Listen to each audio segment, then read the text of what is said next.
શ્રી ગણેશાય નમઃ. ઓમ નમો ભગવતે વાસુદેવાય. સ્વાગત છે મિત્રો આપનું યુટ્યુબ ચેનલ ભક્તિ સત્સંગ કાર્યક્રમમાં. આપ સૌને મારા જય શ્રી કૃષ્ણ. મિત્રો, ભગવદ્ ગીતાના 18 અધ્યાયમાં પહેલો, બીજો અને ત્રીજો અધ્યાય જે આપણે સાંભળ્યો, આજે આપણે સાંભળીએ કર્મ બ્રહ્માર્પણ યોગ અધ્યાય ચોથો, તેનો સારાંશ અને ભગવાન શિવે પાર્વતીને, ભગવાન વિષ્ણુએ લક્ષ્મીજીને સંભળાવેલ ચોથા અધ્યાયની મહાત્મ્ય ફળની કથા. જો મિત્રો આપને આ વિડીયો પસંદ આવે તો લાઇક કરો, શેર કરો અને યુટ્યુબ ચેનલ પહેલી જ વાર જોઈ રહ્યા હોય તો સબસ્ક્રાઈબ કરો, જેથી આવનાર ભગવદ્ ગીતાના 5મા અધ્યાયની માહિતી આપ સુધી તુરંત જ પહોંચી જાય. જય શ્રી કૃષ્ણ.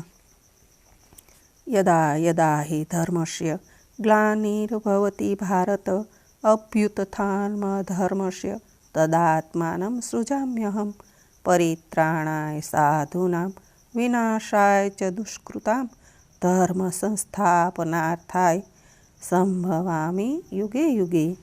ભક્તજનો, ભગવાન શ્રી કૃષ્ણ કહે છે, જ્યારે જ્યારે ધર્મની હાનિ અને અધર્મની વૃદ્ધિ થાય છે, ત્યારે ત્યારે હું શરીર ધારણ કરું છું. સાધુ પુરુષોના રક્ષણ માટે ને ધર્મની સ્થાપના માટે હું યુગે યુગે પ્રગટ થાઉં છું. ભક્તજનો, આપણા સનાતન ધર્મમાં ગીતા શાસ્ત્ર જેવું એક પણ શાસ્ત્ર નથી જેને સાંભળતા આપણામાં નવી નવી જિજ્ઞાસા જાગે અને આપણું આત્મબળ વધતું જાય.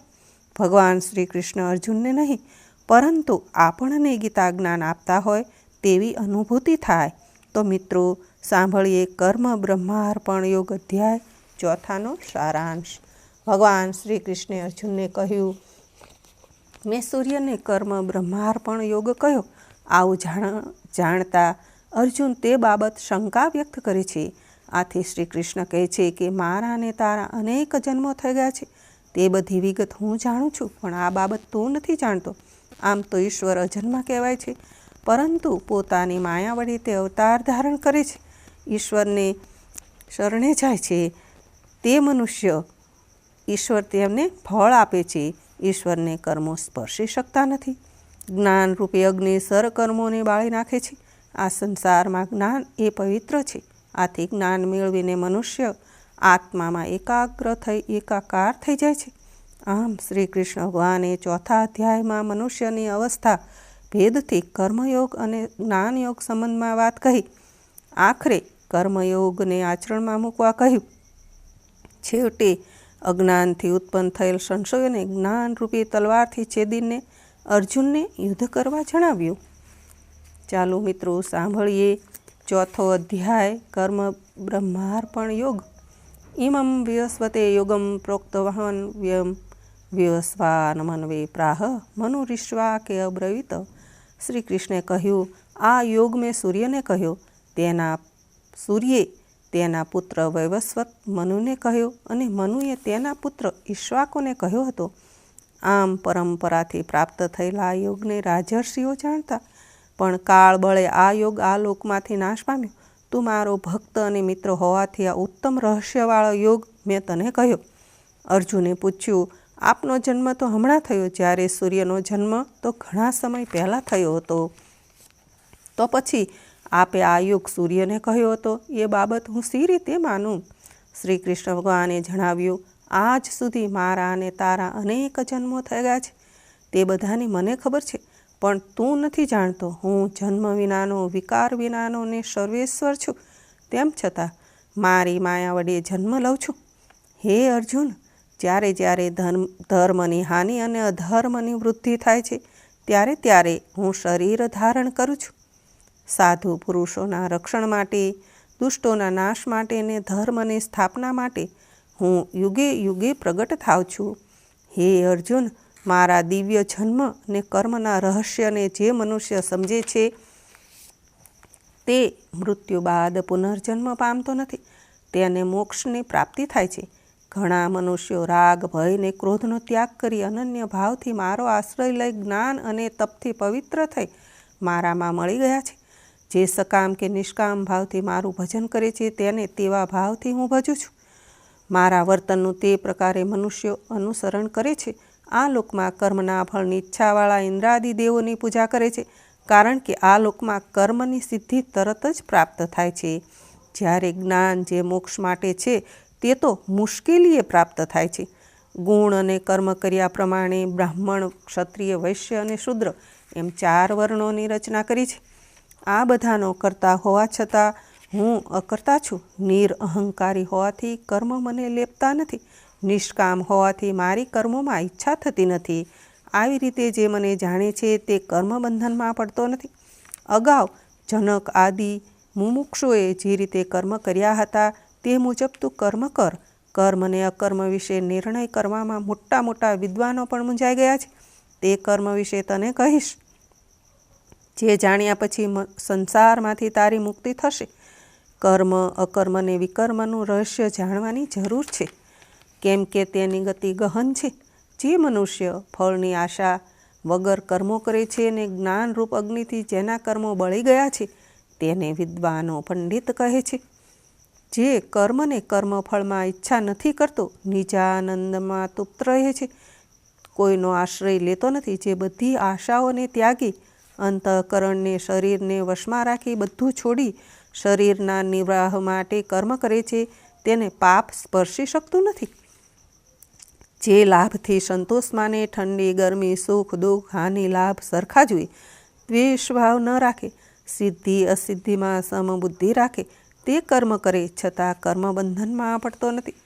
જે નિષ્કામ છે, રાગ દ્વેષથી મુક્ત છે, જ્ઞાનવાળો છે, તે પરમાત્મા અર્થે કર્મ કરે છે, તેના સઘળા કર્મો વાસના સાથે નાશ પામે છે. અર્પણ કરવાની ક્રિયા બ્રહ્મ છે, હોમવાનો પદાર્થ બ્રહ્મ છે, બધામાં બ્રહ્મ ભાવે સ્થિર છે, તે બ્રહ્મને જ પામે છે. કેટલાક કર્મયોગીઓ ઇન્દ્રાદિની પૂજા કરે છે. જ્ઞાન યોગીઓ યજ્ઞાદિ બધા કર્મોને બ્રહ્મમાં વિલીન કરે છે, તેનું નામ જ્ઞાન યજ્ઞ છે. કેટલાક યોગીઓ કાન, નેત્ર આદિ ઇન્દ્રિયોને સંયમરૂપી અગ્નિમાં હોમે છે, જ્યારે બીજાઓ શબ્દ વગેરે વિષયોને ઇન્દ્રિયરૂપી અગ્નિમાં હોમે છે. કેટલાક ઇન્દ્રિયોના સરકર્મોને તથા પ્રાણના કર્મોને જ્ઞાનથી પ્રગટેલા આત્મસંયમરૂપ યોગાગ્નિમાં હોમે છે. કેટલાક યોગીઓ દ્રવ્ય યજ્ઞ કરનારા, તપ યજ્ઞ કરનારા, યોગ યજ્ઞ કરનારા અને સ્વાધ્યાય યજ્ઞ કરનારા હોય છે. કેટલાક અપાન વાયુમાં પ્રાણનો અને પ્રાણમાં અપાન વાયુનો હોમ કરે છે. કેટલાક યોગીઓ પ્રાણ તથા અપાનની ગતિને રોકીને પ્રાણાયામમાં રહેતા હોય છે. વળી કેટલાક આહાર ઓછો કરી પોતાના પ્રાણને વિશ્વના પ્રાણોમાં હોમે છે. આ બધી જાતના યજ્ઞો કરનારા યજ્ઞ સામગ્રીથી હવન કરીને પોતાના પાપોનો નાશ કરે છે. જે લોકો યજ્ઞ કરીને બાકી વધેલા અન્નનું ભોજન કરે છે તે સનાતન બ્રહ્મને મેળવે છે. જે લોકો યજ્ઞ કરતા નથી તેમને માટે આ લોક કે પરલોક નથી. આવા કેટલા યજ્ઞો વેદમાં દર્શાવ્યા. તે બધાની ઉત્પત્તિ કર્મથી થઈ છે તેમ સમજવાથી તારી મુક્તિ થશે. હે અર્જુન, દ્રવ્યમય યજ્ઞ કરતાં જ્ઞાનમય યજ્ઞ વધુ ઉત્તમ છે, કેમ કે જ્ઞાનમાં સર્વકર્મોનો સમાવેશ થઈ જાય છે. તને જ્ઞાનનો ઉપદેશ તત્વને જાણનાર જ્ઞાનીઓ આપશે. તેમને પ્રણામ કરી, સેવા કરી, પ્રશ્નો પૂછી તેની પાસેથી જ્ઞાન પ્રાપ્ત કરી લે. તને એ જ્ઞાનની પ્રાપ્તિ થતાં તું ક્યારેય મોહવશ થશે નહીં. જો તું વધુ પાપ કરનાર હોઈશ તો પણ જ્ઞાનરૂપી વહાણ મારફત પાપરૂપી સમુદ્રને તરી જઈશ. જેમ સળગતો અગ્નિ લાકડાને બાળે છે તેમ આત્મજ્ઞાનરૂપી અગ્નિ પ્રારબ્ધ કર્મ સિવાયના બધા સંચિત અને ક્રિયમાણ કર્મોનો નાશ કરે છે. ગુરુના ઉપદેશથી તેમના પર શ્રદ્ધા રાખનાર જ્ઞાન પ્રાપ્તિ માટે તત્પરને જીતેન્દ્રિય મનુષ્યને આ જ્ઞાન પ્રાપ્ત થાય છે. આ માટે તેણે કર્મયોગ કરવો જોઈએ. આ જ્ઞાન લાભ થતાં તે મોક્ષ પ્રાપ્ત કરી શકે છે. જે ગુરુના ઉપદેશને ગ્રહણ કરતો નથી, અશ્રદ્ધા સંદેહ રાખે છે, તે નાશ પામે છે. હે અર્જુન, જેણે બધા કર્મો ઈશ્વરને અર્પણ કર્યા છે, બધા વહેમો નાશ પામ્યા છે, એવા આત્મનિષ્ઠ મનુષ્યને કર્મો બંધનમાં નાખી શકતા નથી. માટે હે અર્જુન, તેથી તારા હૃદયમાં અજ્ઞાનથી ઉત્પન્ન થયેલા સંશયોને જ્ઞાનરૂપી તલવારથી કાપી નાખીને યુદ્ધ કરવા તૈયાર થા. ઇતિ શ્રીમદ ભગવદ્ ગીતામાં શ્રી કૃષ્ણ અર્જુન વચ્ચે થયો સંવાદમાં કર્મ બ્રહ્માર્પણ યોગ નામનો 4થો અધ્યાય સંપૂર્ણ. મિત્રો, હવે સાંભળીએ 4થા અધ્યાયનું મહાત્મય ફળ. પાર્વતીજીએ શંકર ભગવાનને અને લક્ષ્મીજીએ વિષ્ણુ ભગવાનને કહ્યું, હે પ્રભુ, હવે આપ અમને ચોથા અધ્યાયનું મહાત્મય ફળ જણાવો. આથી કરીને શંકર ભગવાને પાર્વતીજીને, વિષ્ણુ ભગવાને લક્ષ્મીજીને આ મુજબની કથા કહી સંભળાવી. કાશીમાં દેવદત્ત નામનો એક બ્રાહ્મણ રહેતો. એક દિવસ તે વેદ વ્યાસના દર્શન કરવા ગંગા પાર કરીને રામનગર ગયો. ત્યાં જઈ કૂવામાંથી પાણી કાઢી તેણે નાહી ધોઈ સંધ્યા પૂજા કરી. આ કૂવાની પાસે બોરડીના 2 વૃક્ષો હતા. તેની નીચે બેસી તેમણે ગીતાજીના ચોથા અધ્યાયનો પાઠ કર્યો અને જમી થોડો આરામ કરી પોતાના રહેઠાણે આવ્યા. દેવદત્તના ગયા પછી આ બંને વૃક્ષો પડી ગયા. બંનેએ વૃક્ષ યોનિમાંથી મુક્તિ થઈ કાશીના એક બ્રાહ્મણે ત્યાં કન્યાઓ રૂપે જન્મ લીધો. વર્ષો પછી પેલી કન્યાઓએ દેવદત્તને જોયો. તે સાથે પોતાના ગત જન્મનું સ્મરણ થઈ આવ્યું. તમને આ વાત સાંભળી આશ્ચર્ય થશે, પણ એક સમયે રામનગરમાં આપે વૃક્ષ નીચે બેસી ગીતાજીના ચોથા અધ્યાયનો પાઠ કર્યો. તેથી અમારો ઉદ્ધાર થઈ અમને આ જન્મ મળ્યો છે. અમને પુનઃજન્મનું સ્મરણ થતાં આ વાત તમને જણાવીએ. તે અગાઉના અવતારની વિગત પણ અમે જણાવીએ. અમે અગાઉના અવતારમાં અપ્સરાઓ હતી. ગોદાવરીના કિનારે છિન્નપાપ નામના સ્થાનમાં સત્યતપા નામના ઋષિ તપસ્યા કરતા હતા. તેમની તપસ્યાથી ગભરાઈ ઇન્દ્રે અમને તેમનો તપોભંગ કરવા મોકલી. ઇન્દ્રની આજ્ઞા થતાં અમે સત્યતપા ઋષિના આશ્રમે આવીને એમનો તપોભંગ કરવા અનેકવિધ પ્રયત્નો કર્યા.